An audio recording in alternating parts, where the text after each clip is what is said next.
이런 소송이 자꾸 발생하는 원인들이 여러 가지 있을 것입니다. 1차 토론 때도 말씀을 좀 드렸지만 은평 동지방의 그 선거권자들이 부담금을 기일 내에 납부하지 못한 상황에 무권 대리를 뭐 승인할 것이냐 안 할 것이냐 이것도 문제가 될 수 있고요. 또 뭐 지방의 차원에서 연예 대표를 뽑거나 뭐 다른 어떤 걸 할 때 위임장을 제출하는 그런 구조적인 문제.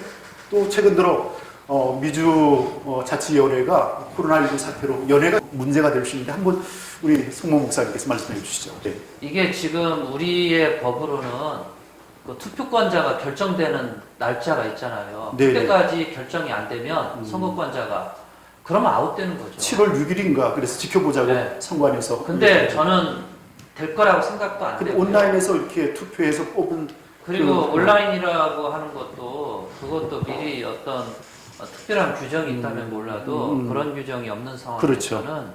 문제가 있고 어쨌든 우리 선관위에서 규정한 날짜에 선거권자가 결정이 안 됐다라고 한다면 굳이 그 사람들 끌고 갈 필요 없다고 봅니다.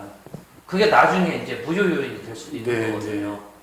그러니까 그 문제 될 거를 왜 끌고 가냐는 거예요.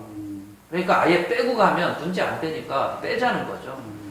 그 장로님 이 부분에 대해서 말씀을 미주연의 부분은 뭐 그 정도로 하고요. 그건 뭐 큰 정책적인 문제도 있는 거고 아까 말씀하신 위임장 문제에 대해서는 어떻게 생각하세요? 위임장 문제. 위임장 문제는 우리 장정에 그 의사진행 규칙이 있습니다.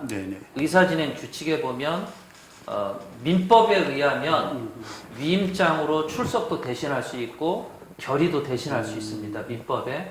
근데 민법의 또 다른 규정에 보면 특별한 규정이 있을 때는 거기에 따른다라고 합니다. 그러니까 각 단체 내에 특별한 조례나 혹은 규정이 있으면 그 규정을 따르는 거예요. 우리 장정은 의사진행 규칙이 있거든요. 의사진행 규칙이 뭐라고 얘기를 하냐면 결의는 현장에 있어야 된다라고 하는 겁니다. 현장에 있다라고 하는 거는 위임이 안 된다는 거거든요. 그래서 결의할 때는 반드시 현장에 있는 사람만 결의하게 되어 있는데 아시다시피 의사정죽수가 있는 거 아니에요. 그래서 이게 지금 심각한 문제가 되고 있는 겁니다.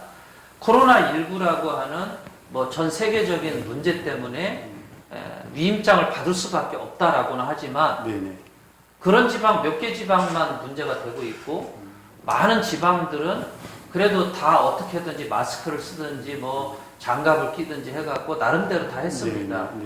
어떤 지방은 다 했는데 왜 어떤 지방은 위임장으로 처리를 하냐는 거죠. 이게 나중에 물론 소송이 제기가 안 되면 그냥 넘어가면 얼마나 좋겠어요. 근데 뭐 표차가 10표차, 20표차로 만약에 1등과 2등이 뒤집힌다라고 한다면 저는 이건 소송으로 갈 확률이 크다라고 보는 거죠.